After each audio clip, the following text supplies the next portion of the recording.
Hi dear students, आपका स्वागत है class 10th maths chapter number 12 exercise 12.2 वृत्तों से संबंधित क्षेत्रफल एरियाज रिलेटेड टू सर्कल्स। इसका क्वेश्चन नंबर 7 सॉल्व करते हैं। ठीक से इस क्वेश्चन को आप समझ जाएंगे तो आप सेक्टर का एरिया भी निकालना सीख जाएंगे, आप सेगमेंट का एरिया निकालना भी सीख जाएंगे। ठीक है डियर स्टूडेंट, तो इस क्वेश्चन को आप ध्यान से देखिए। मैंने क्वेश्चन यहाँ लिख लिया है।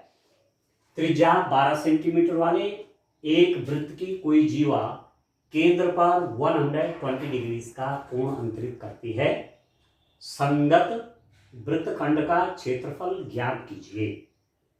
A chord of a circle of 12 centimetre. chord है कि रेडियस है। A chord of a circle of 12 centimetre subtend an angle of 120 degree at the centre. तो लैंग्वेज में डिफरेंस हो जाएगा। ए सर्किल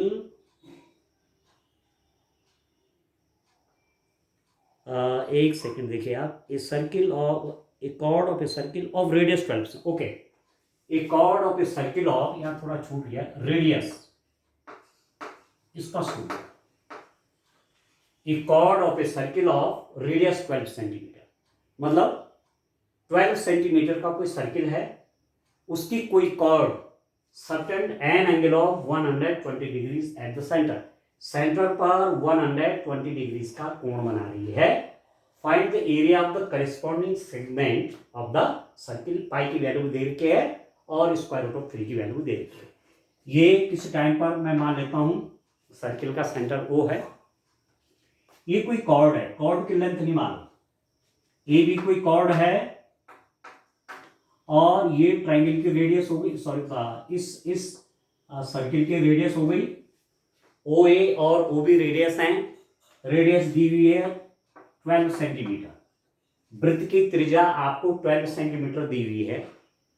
ठीक है, आपको एरिया किसका निकालना है? एरिया निकालना है इस सेगमेंट का। ठीक है, इस सेगमेंट का हमको एरिया चाहिए। ये जो है ना, ये कॉर्ड और इस आर्क के बीच में जो क्षेत्रफल आया, इस जीवा और इस आर्क, ठीक है, के बीच में जो क्षेत्रफल आया वो है वृत्तखंड। ये वृत्तखंड है। ठीक है, तो पूरा एरिया निकाल लीजिए। किसका? पूरा एरिया निकाल लीजिए। किसका? सेक्टर का। उसमें से ट्रायंगल के एरिया को माइनस कर देंगे तो मेरे पास इसका एरिया निकल जाएगा। तो मैं इसको पॉइंट कह लेता हूं P। ठीक है, ठीक है डियर स्टूडेंट। और ये भी आपको दिया हुआ है कि इस कॉर्ड ने, इस जीवा ने सेंटर पर 120 डिग्री का एंगल बनाया। इस जीवा AB ने, जिसकी लंबाई हमको नहीं पता, इसने सेंटर पर 120 डिग्री का एंगल बनाया है। और आप जानते हैं कि ये भी 12 सेंटीमीटर है, ये भी 12 सेंटीमीटर है। This is also 12 centimetre. ठीक है, तो ये आपका समुद्रबाहु त्रिभुज हो गया, आइसोसेलेस ट्रायंगल। तो बराबर भुजाओं के आमने सामने के कोण बराबर हो गए। ये वाला कोण इस कोण के बराबर होगा, क्योंकि बराबर भुजाओं के आमने सामने के कोण बराबर होते हैं। Angle of equal, angle opposite to equal sides are also equal. ये 120 डिग्री का है, बाकी बचा 60।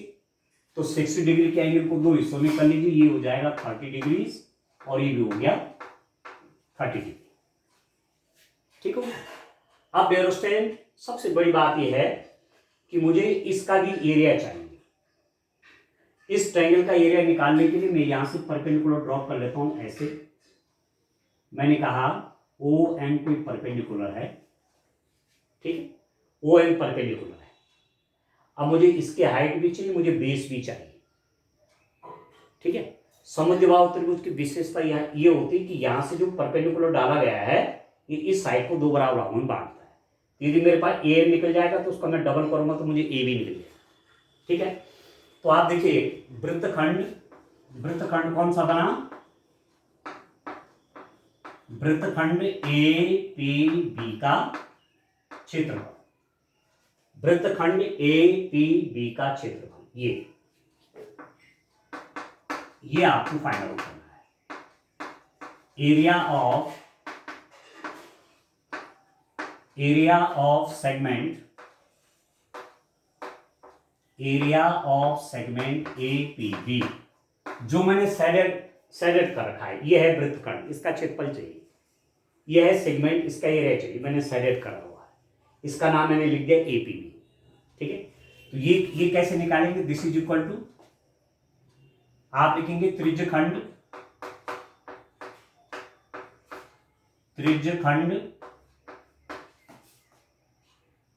कौन सा? ओ ए पी बी का क्षेत्रफल। ठीक है, त्रिज्यखंड ओ ए पी बी, इस पूरे का एरिया माइनस त्रिभुज ओ ए बी का क्षेत्रफल, ये हो जाए। आएगा समझ में?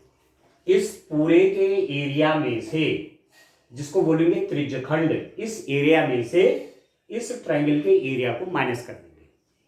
ये जो सेक्टर है ओ ए पी बी, इसके एरिया में से इस ट्रायंगल का एरिया ओ ए बी को माइनस कर देंगे। ठीक है, आप लिख दीजिए area of sector O A P B minus area of triangle O A B. ठीक है, अब अलग अलग निकालते हैं। पहले मैं सेक्टर का एरिया निकालता हूं, पहले मैं त्रिज्यखंड का एरिया निकालता हूं। त्रिज्यखंड, ध्यान से करिए इसको, एक क्वेश्चन ठीक से समझ में आ गया तो बहुत बड़ा काम हो गया। त्रिज्यखंड का क्षेत्रफल भी निकालना आ जाएगा, ट्रायंगल का एरिया निकालना भी आ जाएगा, और वृत्तखंड का क्षेत्रफल भी निकालना आ जाएगा। सेक्टर का एरिया निकालना आ जाएगा, ट्रायंगल का एरिया निकालना आ जाएगा, और ये जो आपका सेगमेंट है इसका एरिया भी निकालना आ जाएगा। ठीक हो गया। अब त्रिज्यखंड ओ ए पी बी का क्षेत्रफल, area of sector O A P B. पहले तो हमेशा आपको फॉर्मूला लिखना चाहिए, ये होता है that is equal to theta over 360 into pi r square. Theta over 360 into pi r square, theta मतलब 120 डिग्री बाई 360, कोण सेंटर का एंगल 120, ये होता है थीटा। तो 120 बाई 360, पाई की वैल्यू क्या दे रखी है आपके पास? 3.14 into r square. R square का मतलब वो रेडियस इंटू रेडियस, तो रेडियस आपका 12 सेंटीमीटर है, 12 इंटू 12। ठीक है, कुछ काट लीजिए, 3 टाइम कटेगा, 3 चौके 12, तो ये हो गया 12 इंटू 4 48 हो गया, 3.14 इंटू 48। ठीक है, दोनों को मल्टीप्लाई कर लीजिए, 3.14 इंटू 48,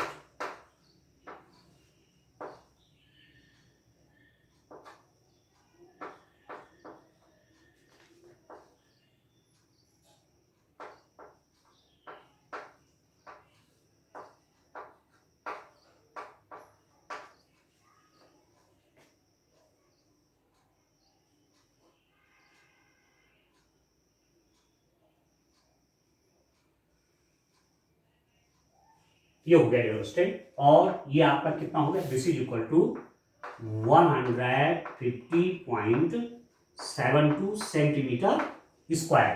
क्योंकि रेडियस सेंटीमीटर में है तो आप लिख दीजिए 150.72 सेंटीमीटर स्क्वायर या वर्ग सेंटीमीटर। ठीक हो गया, तो यहां पर मैं इसको लिख लेता हूं क्योंकि मुझे इसकी आवश्यकता पड़ेगी। त्रिज्यखंड का क्षेत्रफल यहां लिख देता हूं, ओ ए पी बी का क्षेत्रफल, area of O A P B आपका निकल गया 150.72 1.72 सेंटीमीटर स्क्वायर। इसका एरिया निकल गया डियर स्टूडेंट। ठीक हो गया, ये मैंने लिख दिया एक जगह पे 150.72। ठीक हो गया। अब मैं नेक्स्ट क्या निकालूंगा, नेक्स्ट निकलेगा ट्रायंगल का एरिया। अब ट्रायंगल के एरिया को निकालने से पहले मेरे पास बेस भी चाहिए और उसके हाइट भी चाहिए। तो आप देखिए मैं ओ एन कैसे निकालूंगा। इस त्रिभुज की जो ऊंचाई है ना, height of the triangle is O N, O N निकालना पड़ेगा। अब यहां पर इसीलिए पहले ट्रिग्नोमेट्री आपको पढ़ाई गई है, ट्रिग्नोमेट्री का यूज करेंगे। कौन मैथमेटिक्स कहां यूज होगी, देखो आप निकाल रहे हैं एरियाज रिलेटेड टू सर्किल्स, वृत्तों से संबंधित क्षेत्रफल, और यूज किसका कर रहे हैं, त्रिकोणमिति का, ट्रिग्नोमेट्री का। तो ट्रिग्नोमेट्री में आप देखिए आपने पढ़ा हुआ है कि साइन 30 इज इक्वल टू कितना होता है, साइन थीटा होता है लंब बटे कर्ण। इस 30 डिग्री के लिए परपेंडिकुलर है और ये हाइपोटेन्यूज है, तो sine theta is equal to perpendicular over hypotenuse. तो साइन 30 हो जाएगा O N divided by 12। O N perpendicular है और ये हाइपोटेन्यूज हो गया, कर्ण हो गया, क्योंकि 90 डिग्री का एंगल है। मैंने यहां से परपेंडिकुलर ड्रॉप किया हुआ था। ठीक है, अब आप देखो साइन 30 कितना होता है 1/2, या आप लिख सकते हैं O N is equal to 12 into sine 30 degree. तो O N is equal to हो जाएगा 12 इंटू साइन 30 होगा आपके पास 1/2, तो ये कट गया your student. O N is equal to 6 centimetre आ गया। मतलब इस ट्रायंगल की जो हाइट है वो आपके पास कितनी हो गई, height of the triangle is 6 centimetre. ये जो ओ एन है this O N is 6 centimetre, ये ठीक है, ओ एन आपका 6 सेंटीमीटर हो। अब यदि मैं cos थीटा का यूज करूं, cos 30 degree is equal to cos, तो वो होता है बेस। इस वाले ट्रायंगल में देख रहा हूं, इस वाले ट्रायंगल में, इस वाले ट्रायंगल में देख रहा हूं। ठीक है, यहां पर लिखना भी चाहिए triangle in right angle triangle किसमें, ए एन ओ, समकोण त्रिभुज ए एन ओ में cos 30, तो cos 30 cos थीटा होता है बेस ओवर हाइपोटेन्यूज, आधार बटे कर्ण। तो cos 30 हो जाएगा base means A N divided by 12। ठीक है, cos 30 कितना हो जाएगा, base A N divided by 12, आधार बटे कर्ण। तो ए एन कितना हो जाएगा, A N is equal to 12 into cos 30, और आप जानते हैं डियर स्टूडेंट 12 इंटू cos 30 होता है स्क्वायर रूट ऑफ 3/2। इसको काट दीजिए, ये हो जाएगा 6, तो ए एन हो गया 6 स्क्वायर रूट ऑफ 3। ठीक है, ए एन निकल गया। यदि मैं ए बी निकालना चाहूंगा तो ए बी जो होगा इस ए एन का डबल होगा, क्योंकि ये क्या है, आइसोसेलेस ट्रायंगल है, समुद्विबाहु त्रिभुज है। तो समुद्विबाहु त्रिभुज में इस शीर्ष से जो परपेंडिकुलर डाला जाएगा इस बेस को दो बराबर भागों में बांटेगा। ठीक है, तो यहां से जो मैंने लंब डाला है इस ए बी को उसने दो भागों में बांटा, बराबर भागों में। तो ए एन निकल गया है, उसका डबल करूंगा तो ए बी आ जाएगा। तो A B is equal to 2 into A N, तो आप लिख देंगे 2 into A N mean 6 square root of 3, that is 12 square root of 3। आपके पास जो ए बी आया, दिस ए बी, ये वाला ए बी मतलब ए बी, ये हो गया मेरे पास 12 स्क्वायर रूट ऑफ 3 सेंटीमीटर। जो बेस आ गया ए बी वो आ गया 12 स्क्वायर रूट ऑफ 3। ठीक है, सारा पैरामीटर आ गए। अब ट्रायंगल का एरिया निकाल देता हूं। ठीक है डियर स्टूडेंट, पैरामीटर सब निकल गए, ट्रायंगल का बेस भी निकल गया, ट्रायंगल की हाइट भी निकल गई। तो बस अब फॉर्मूला लगाते हैं। त्रिभुज ओ ए बी का क्षेत्रफल, एरिया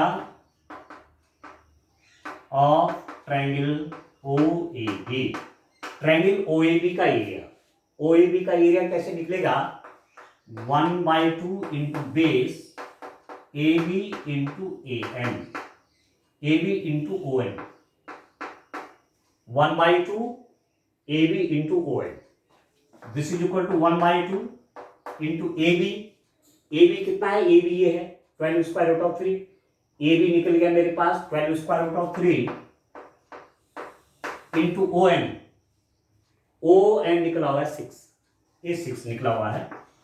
अब आप देखो तो ये हो गया dear student 36, 12 into 3 36 square root of 3, तो 36 square root of 3, square root of 3 मतलब आप इसको 1.73 से मल्टीप्लाई कर लीजिए, क्योंकि स्क्वायर रूट ऑफ 3 आपका कितना है 1.73 है। ठीक है डियर स्टूडेंट, अब इन दोनों का आप मल्टीप्लाई करिए, इसका मल्टीप्लाई करिए, आप देखिए कितना आएगा 1.73 में 36 से मल्टीप्लाई करेंगे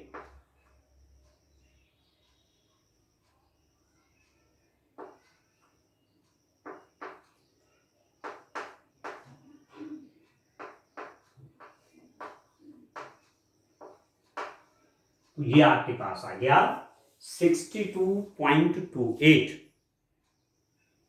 ठीक है dear student, this is equal to 62.28 centimetre square. ये जो ट्राइंगल है इसका एरिया निकल गया, इसका एरिया।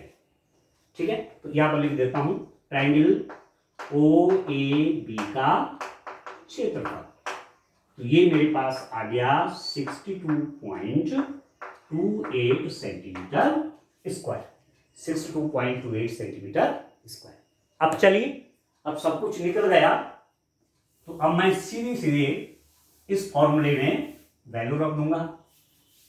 ठीक है, इसको आराम से आप निकालेंगे, एक एक करके निकालेंगे, एक साथ नहीं, पहले एक एक करके निकाल लीजिए। पहले आप त्रिज्यखंड का क्षेत्रफल निकाल लीजिए, सेक्टर का एरिया निकाल लीजिए। मैंने इसका एरिया निकाल दिया है, यहाँ पर लिखा हुआ है। फिर मैंने इस वाले ट्रायंगल का एरिया निकाल दिया, इस वाले त्रिभुज का निकाल दिया, ये मैंने ये लिख दिया।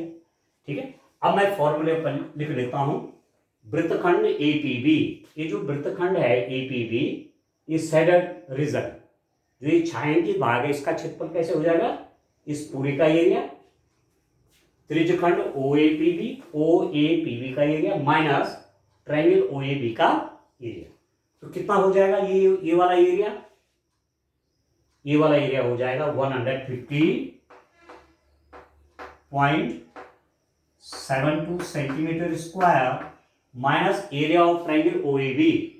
एरिया ऑफ ट्रायंगल ओएबी हो गया 62.28 सेंटीमीटर स्क्वायर।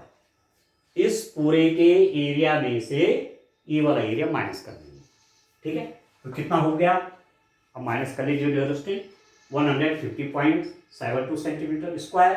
ये तो सेक्टर का एरिया है, ये ट्रायंगल का एरिया है, माइनस करके मेरे पास सेगमेंट का एरिया निकल जाएगा। ये त्रिज्यखंड का एरिया है, ये त्रिभुज का एरिया है। त्रिज्यखंड के क्षेत्रफल में से मैं त्रिभुज का क्षेत्रफल माइनस कर दूंगा, तो मेरे पास वृत्तखंड का क्षेत्रफल आ जाएगा। ठीक हो गया, तो चलिए माइनस कर लेता हूं, तो कितना हो गया डियर स्टूडेंट, ये 150.72 माइनस ये है 62.28, माइनस कर लीजिए,